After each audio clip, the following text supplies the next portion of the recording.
Hello दोस्तों, आप सभी का स्वागत है। दोस्तों मैं हूं विपिन यादव और चलिए शुरू करते हैं आज ब्लड रिलेशन का दूसरा ये क्लास है। और पहले क्लास में मैंने बेसिक वो सारी चीज़ें समझा दिया था। 7 क्वेश्चन लगभग मैंने किया था। और बढ़ते हैं हम लोग इस वीडियो में अलग अलग टाइप के क्वेश्चन को करेंगे और सारे टाइप के 2 वीडियो और बनेंगे और सारे क्लियर हो जाएंगे। आपके सारे जो भी कंसेप्ट है सब क्लियर। आइए तो सबसे पहला आज का सवाल, ये सवाल क्या कहता है, देखिए कहता है कि यदि x y के बेटे का भाई है तो x y से किस प्रकार संबंधित है। ऐसे सवाल को ना दोस्तों हम कैसे सोचते हैं, कैसे बनाते हैं। देखिए आपको कहता है, इसमें कोई डायग्राम बनाने की जरूरत है नहीं। देखिए सवाल कहता है आपसे x y के बेटे का भाई है, तो इसको पढ़ना कैसे है। देखिए x के बारे में बोला जा रहा है, y के बेटा यानी पोता। देखिए किसका पोता, y का पोता, ऐसे बोलना है। x के बेटे तब बेटा के बेटा पोता का भाई पोता। तो x y से किस प्रकार संबंधित है, x y से किस प्रकार संबंधित है। x पोता हो गया y का, नहीं समझे। फिर से y के बारे में ही कहा जा रहा है, y के बारे में कहा जा रहा है कि y जो है ना, y के बेटे यानी पोता का भाई पोता ही होगा। आपके पोता का भाई आपका पोते न होगा। तो कहता है कि x जो है y से किस प्रकार संबंधित है, x के बारे में पूछ रहा है। तो x पोता हो गया। अगर y के बारे में बोलता तो आप कहेंगे दादा। ना, दादा हो सकता है, दादियों तो हो सकती है, क्योंकि पोता दादी के भी होता है और दादा के भी, ठीक है। लेकिन x के बारे में पूछा गया था तो x यहां पोता है। हमारा आंसर तैयार है, ऑप्शन ए। अगला नेक्स्ट क्वेश्चन क्या कहता है, देखिए कहता है x z का पिता है जो कि y की चचेरी बहन है। आगे कहता है p y और t की माता है, t q का बेटा है, तब q का z से क्या संबंध है। एक चीज आपको याद रखना है, जिस पर का लगा है उसके बारे में पूछा गया है। q का z से क्या संबंध है, तो q के बारे में बताना है। इस बात को आपको ध्यान रखना है। इसमें डायग्राम बनाएंगे। पहला वीडियो में ऐसे सवाल हमने कराया था आपसे। जो कि वाला सवाल है, जबकि वाला सवाल है, उसको हम लेके आते हैं ताकि इसमें बहुत सारे लोग कंफ्यूज होते हैं। तो देखिए करना क्या है, x z का पिता है, x जो है z का पिता का चर्चा हुआ है, एरो ऊपर की तरफ बनेगा और जो है उसे हेड पर, जिसका है उसे टेल पर। x पिता है तो x को यहां लिखे, किसका, z का, तो z को लिखना है टेल पर। जो है उसे हेड पर, जो पिता है उसे हेड पर लिखा। किसका पिता, z का, तो उसको z को टेल पर लिखे और जो रिलेशन है उसे बेस पर लिखा, ठीक है। जो है उसे हेड पर, जिसका है उसे टेल पर और जो रिलेशन है उसे बेस पर। x पिता है z का, x पिता है z का, x z का पिता है जो कि y की चचेरी बहन है। तो y की चचेरी बहन कौन है, जो पहले यहां पर आएगा, जो कि लगा हुआ रहेगा ना, तो y से घूमिए और जब पहले मिल जाएगा। जो कि y की चचेरी बहन है यानी z जो है y की चचेरी बहन है, z जो है y के चचेरी बहन है। कैसी बहन है, चचेरी बहन है। अब देखिए आगे बढ़ते हैं। कहता है p y और t की माता है। p जो है ना y और t की माता है। ये p जो है y के माता है। p किसका माता, y के और t के। तो p जो है y और t की माता है, तो t भी हो गया इसी का भाई बहन, क्योंकि y के बारे में नहीं पता लड़का है कि लड़की, क्योंकि y के चचेरी बहन z, तो ये बहन है, ये लड़की है। y नहीं पता लड़का है या लड़की, और t के बारे में भी नहीं पता भी लड़का है कि लड़की। लेकिन ये दोनों आपस में भाई या बहन या दोनों हो सकता है, दोनों बहनें हो, दोनों भाई हो, या एक भाई एक बहन हो सकता है। जेंडर क्लियर नहीं है अभी। अब कहता है t q का बेटा है। t जो है ना q का बेटा, लीजिए अब पता चल गया। तो q का बेटा है, t q का बेटा है, तो ये लड़का है। अब देखिए इस दोनों के माता यहां, क्योंकि वाई के माता, आई दोनों भाई बहन या बहन बहन जो भी था, भाई है, आई बहन हो सकता है या भाई दोनों हो सकता है, कोई दिक्कत नहीं है, क्योंकि वाई के बारे में अभी भी क्लियर नहीं है लड़का है कि लड़की। ये बेटा है तो ये लड़का है, ठीक है। अब देखिए यहां पर क्या कह रहा है कि वाई के माता तप्पी, इसी का, इसके भाई का, यहां भाई जो है इसका बेटा है, तो ये दोनों पति पत्नी हो गया। ये महिला है तो ये पत्नी, ये पति, ठीक है। पत्नी कौन? पी, क्यू पति। अब कहता है क्यू का जेड से क्या संबंध है। लीजिए क्यू का संबंध किससे पूछ रहा है? जेड से। तो क्यू चाचा लगेगा, क्योंकि देखिए क्यू तो इसके पिता है ना, इसके तो ये चचेरी बहन है, तो चचेरी बहन के ये तो चाचा हो जाएगा ना। अपने लोग के जो पिताजी, हमारे पिताजी जो होंगे, हमारे चचेरी बहन के चाचा ही तो होंगे ना। तो ये हो गया क्यू चाचा हो गया। तो हमारा आंसर कौन हो जाएगा? ऑप्शन सी हो जाएगा। आइए अगला सवाल देखते हैं, एकदम बड़ा प्यार से पढ़ेंगे सबको। तीसरा कहता है, यहां कहता है कि यदि बी का भाई डी है तो बी किस तरह से सी से संबंधित है। इस प्रश्न का उत्तर देने के लिए निम्नलिखित में कौन से कथन आवश्यक है। कहता है कि बी का भाई डी है। देखिए बी का भाई क्या है? डी है। बी का भाई डी है, डी भाई है, तो बी का भाई डी है। कहता है कि ये बात पता करने के लिए इसमें से कौन से कथन की आवश्यकता पड़ेगा, यानी ये आंसर निकालने के लिए कि बी का भाई डी है, ये बात पता करने के लिए इसमें से कौन कथन की जरूरत पड़ेगा, दोनों का या एक का। तो देखिए ये कहता है कि डी का पुत्र सी का पोता है। देखिए दोस्तों, केवल इस लाइन को पढ़ने से कहीं भी आपको नहीं पता चलता है कि बी और डी के बीच कोई चर्चा हुआ। डी का पुत्र सी का पोता है, इसमें कहीं बी का चर्चा हुआ। अब सी के पोता कौन होगा नहीं होगा उसका क्या पता। तो इसमें तो कहीं डी और सी का चर्चा नहीं हुआ है। सॉरी, डी का सी का चर्चा हुआ है लेकिन बी का चर्चा नहीं हुआ है। हमको तो बी और डी से संबंध लाना है, तो बी इसमें नहीं है, बी इसमें है, तो इसको भी लेना पड़ेगा, इसको भी लेना पड़ेगा। कहता है बी डी की बहन है। अब बी डी की बहन है तो बी और डी का चर्चा हुआ है, तो क्या इससे स्पष्ट हो जाता है कि बी का भाई डी है। देखिए बी डी की बहन है, यहां लिखते हैं बी डी की बहन है। बी किसका बहन? डी के। बी जो है डी के बहन है। बी जो है किसका बहन? डी का बहन। जो है उसे हेड पर और जिसका है उसे टेल पर लिखते हैं। तो डी का बहन कौन है? बी है। अब इसको जोड़िए कि डी का पुत्र सी का पोता है। लीजिए डी का जो पुत्र होगा, डी का जो पुत्र होगा वो सी का पोता हो, सी का पोता। डी का सॉरी डी का पुत्र नीचे आएगा, नीचे आएगा, पुत्र है तो नीचे की तरफ।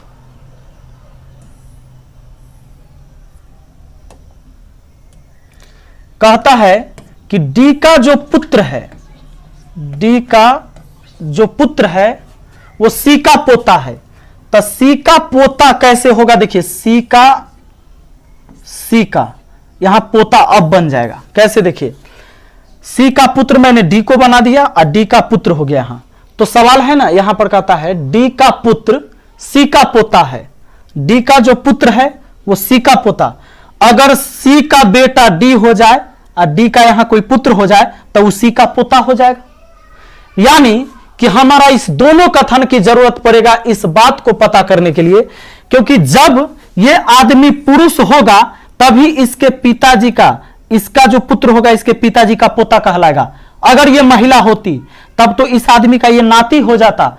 यानी ये पुरुष है यानी कि ये मेल है और ये बहन है यानी फीमेल, तो ये भाई हो गया, ये बहन हो गई, यानी कि डी भाई हो गया बी का। इस बात को पता करने के लिए आपको दोनों स्टेटमेंट की जरूरत है, तो हम कहेंगे ऑप्शन डी। चलिए आगे बढ़ते हैं, अगला सवाल देखते हैं। अगला सवाल हमारा यह है, चौथा। एक व्यक्ति की ओर संकेत करते हुए एक आदमी एक महिला से कहा, उसकी मां तुम्हारे पिता की इकलौती बेटी है, बताएं कि महिला का उस व्यक्ति से क्या रिश्ता है। महिला का, देखिए महिला के बाद का लगा है तो महिला के बारे में बताना है कि महिला क्या है। जिस पर का लगा उसके बारे में पूछा गया। अब इस सवाल के लिए डायग्राम बनाने की जरूरत नहीं है। कैसे पढ़ना है? एक व्यक्ति की ओर इशारा करते हुए, एक व्यक्ति की ओर संकेत करते हुए एक आदमी ने एक महिला से कहा, देखो एक यहां पर तीन तीन लोग हैं। एक व्यक्ति की ओर संकेत करते हुए एक आदमी ने एक महिला से कहा, अब बोल ही रहा है, चलिए इसका मुंह बना देते हैं, समझ लीजिए, आंख बना दिए। तो ये बोल रहा है, एक महिला से कह रहा है, ये व्यक्ति के बारे में कहा कि उसकी मां, मतलब किसकी मां? ये व्यक्ति के मां, क्योंकि ये आदमी बोल रहा है, इस महिला को समझा रहा है इस व्यक्ति के बारे में। देखिए एक व्यक्ति की ओर संकेत करते हुए एक आदमी ने कहा एक महिला से, यानी ये आदमी उस महिला से कह रहा है इस व्यक्ति के बारे में, उसकी मां मतलब इस व्यक्ति के मां, तुम्हारे पिता के, यानी इस आदमी का जो मां है कहता है तुम्हारे पिता के, यानी महिला के पिता की एकलौती बेटी, यानी महिला खुद है, यानी ई आदमी के मां ई महिला खुद है। अब कहता है बताए कि महिला उस व्यक्ति से क्या रिश्ता है महिला का? तो माता हो जाएगी। मुझे उम्मीद है कि आपको नहीं समझ में आया होगा। आइए फिर से समझाते हैं आसानी से।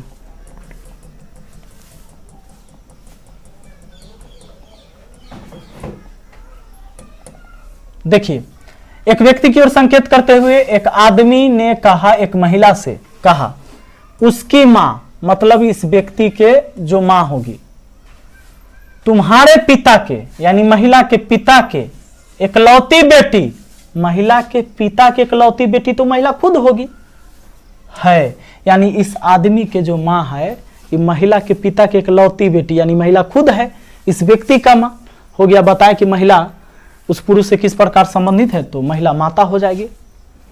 अगला आ जाइए, अगला सवाल। आज इसी तरह का आप क्वेश्चन हम करेंगे ताकि आपको पूरा कंसेप्ट क्लियर हो जाए। अपने पति से मुस्तफा का परिचय कराते हुए, देखिए मुस्तफा का परिचय कराते हुए फातिमा ने कहा, कौन कह रही है? फातिमा। ये फातिमा बोल रही है, चलिए इसे इसे कर दिए कि यही बोल रही है, आवाज आ रहा है। कहा इसके भाई का पिता, देखिए अपने पति से मुस्तफा का परिचय कराते हुए मुस्तफा का परिचय करा रही है और फातिमा ने कहा इसके भाई का पिता यानी मुस्तफा के भाई का पिता यानी मुस्तफा के पिता, मेरे दादा यानी महिला के दादा के एकलौता बेटा है, यानी कि मुस्तफा जो है वो महिला के बहन है। सॉरी, मुस्तफा भाई हो गया और फातिमा बहन हो गई। अब कहता है कि बताएं कि फातिमा का मुस्तफा से क्या रिश्ता है?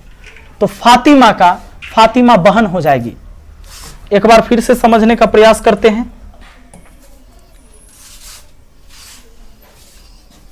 देखिए इस सवाल में क्या कहता है, अपने पति से कह रही है, मुस्तफा का परिचय कराते हुए फातिमा कहती है इसके भाई का, यानी इसके भाई का परिचय कराया है मुस्तफा का ना, इसके भाई का यानी मुस्तफा के भाई के पिता, तो मुस्तफा के पिता मेरे दादा के यानी फातिमा के दादा के एकलौता बेटा है, यानी मुस्तफा के जो पिता है ना, एकरे दादा के एकलौता बेटा, दादा के एकलौता बेटा यानी उसके पिता ही, तो यानी इसके पिता उसके पिता एक ही हैं क्योंकि दादा के एकलौता बेटा है, तो ये दोनों भाई बहन हो जाएगी। कहता है कि बताएं कि फातिमा का मुस्तफा से क्या रिश्ता है? तो फातिमा बहन हो जाएगी, मुस्तफा भाई हो जाएगा। अगला सवाल देखिए, अगला सवाल छठा। एक पुरुष का परिचय कराते हुए एक महिला ने बताया, देखिए एक पुरुष का परिचय हो रहा है, ये महिला कह रही है, ये महिला बोल रही है, लीजिए आवाज यहां से आ रहा है। महिला ने बताया वह मेरी माता यानी महिला के माता की माता, तो महिला के नानी का एकलौता पुत्र यानी महिला के मामा है, यानी पुरुष महिला के मामा है। परिचयदाता महिला से उसका क्या संबंध है? परिचयदाता महिला से उसका क्या संबंध है? तो महिला से उसका क्या संबंध है? तो मामा जी हो गया, इनमें से कोई नहीं कहेंगे। परिचयदाता महिला से उसका क्या संबंध है यानी वो पुरुष का क्या संबंध है? तो हम क्या कहेंगे? हम कहेंगे मामा हो जाएगा। आगे देखिए, फिर से एक पुरुष का परिचय कराते हुए महिला ने बताया, वह मेरी माता के माता, यानी महिला के माता तो महिला के नानी का एकलौता पुत्र यानी मामा। तो परिचयदाता महिला से उसका क्या संबंध है? परिचयदाता महिला जो है, जो परिचय दे रही थी, उसका क्या संबंध है? इस महिला से उसका क्या संबंध है? तो उसका तो वो तो मामा हो गया, महिला भांजी हो गई। आगे अगला सवाल हमारा 7 नंबर। एक लड़की ने एक लड़के का परिचय कराते हुए कहा, एक लड़की ने एक लड़के का परिचय कराते हुए लड़की बोलती है, इस बार ये लड़की ही बोल रही है, लड़की बोलती है, यह मेरे यानी लड़की के चाचा के पिताजी, तो चाचा के पिताजी दादा के पुत्री यानी बुआ का बेटा है, तो फुफेरा भाई। ये लड़का हुआ फुफेरा भाई, तो लड़की हो गई ममेरी बहन। कहता है लड़के का लड़की से क्या संबंध है? लड़के का लड़की से क्या संबंध है? तो लड़का तो फुफेरा भाई है, यानी यहां पर भाई दिया हुआ है, भाई मार देंगे। दोस्तों एक बात आपको याद रखना है कि जिसके आप फुफेरा है ना, वो आपका ममेरा होगा। अगर आप फुफेरा भाई हैं तो उधर वाला ममेरा होगा, या बहन होगी या भाई होगा। बात है समझ में? लड़का है तो भाई होगा, लड़की है तो बहन होगी। यानी आप ममेरा है तो वो आपका फुफेरा, अगर आप फुफेरा हैं तो वो आपका ममेरा। आप जाके घर पर देख लीजिए, आपका जो फुफेरा भाई होगा उसका आप ममेरा भाई लगिएगा। न विश्वास है, देखिए घर में पूछ कर फोन करिए, घर पर फोन करिए अपने फूफा जी के यहाँ, मौसा मौसी के यहाँ फोन करिए। मौसा के यहाँ करिएगा तब मौसेरा आपका मौसेरे होगा, आप भी मौसेरा वो भी मौसेरा, लेकिन आपका जो फुफेरा होगा ना उसके आप ममेरा होंगे। अब देखिए, अरुण ने कहा यह महिला मेरी मां के पोते की पत्नी है, बताएं कि अरुण का महिला से क्या रिश्ता है। अब यहां पर देखिए, यह महिला, अरुण ने कहा यह महिला, अरुण कहता है मेरी मां के यानी महिला के मां के पोते, महिला के देखिए मेरी मां के पोते यानी अरुण का बेटा होगा, की पत्नी यानी पुतोह है। सुनिएगा, यहां पर अरुण ने कहा यह महिला मेरी मां के यानी अरुण के मां के पोते यानी अरुण का बेटा की पत्नी, बेटा के पत्नी पुतोह। बताएं कि अरुण का महिला से क्या रिश्ता है। अरुण तो ससुर हो जाएगा, अरुण क्या हो जाएगा? ससुर हो जाएगा। अरुण ने कहा यह महिला मेरी मां के यानी अरुण के मां के पोता यानी अरुण के बेटा की पत्नी, तब बेटा के पत्नी पुतोह, अरुण हो गया ससुर, ससुर इसमें है, मार दीजिए ससुर। आगे 9 नंबर। राम ने एक बूढ़े व्यक्ति को दिखाते हुए कहा, राम ने एक बूढ़े व्यक्ति को दिखाते हुए कहा, बूढ़े व्यक्ति को दिखाते हुए कहा इनके पुत्र यानी बूढ़े व्यक्ति के पुत्र, यानी इनके जो पुत्र होंगे, ये बूढ़े व्यक्ति के जो पुत्र होंगे इसके बारे में कह रहा है। इनके पुत्र मेरे पुत्र के यानी राम के पुत्र के चाचा हैं, तो राम के पुत्र के चाचा, तब पुत्र के चाचा यानी राम का भाई है, यानी बूढ़ा व्यक्ति का जो पुत्र है ये राम के पुत्र के चाचा यानी राम के पुत्र के चाचा, तो यानी कि राम के पुत्र के चाचा होगा तो राम का ही भाई होगा ना। जैसे मेरे पुत्र का जो चाचा होगा, मेरे पुत्र का चाचा, वो तो मेरा भाई होगा, मेरा भाई ही ना मेरे पुत्र का चाचा लगेगा। तो देखिए, राम ने कहा बूढ़े व्यक्ति को दिखाते हुए इनके पुत्र यानी इस व्यक्ति के पुत्र मेरे पुत्र के चाचा हैं, यानी कि राम जो है इसी बूढ़ा व्यक्ति का बेटा है ना, और ये 2 भाई हो सकता है तभी बोला है। तब कहता है सवाल कि व्यक्ति से राम, यहां कहता है बूढ़ा व्यक्ति राम से किस प्रकार संबंधित है, बूढ़ा व्यक्ति के बारे में पूछा है, तो बूढ़ा व्यक्ति क्या हो जाएंगे? पिता हो जाएंगे। ऑप्शन ए हो गया। चलिए यहीं तक था, और दोस्तों मुझे उम्मीद है कि आपको आसानी से समझ में आया होगा। और कुछ क्वेश्चन लेके आने वाले हैं, 2 वीडियो और लेके आने वाले हैं, ताकि आपको पूरी तरह से ये कॉन्सेप्ट क्लियर हो जाए। ठीक है, मिलते हैं अगली वीडियो में। Thank you.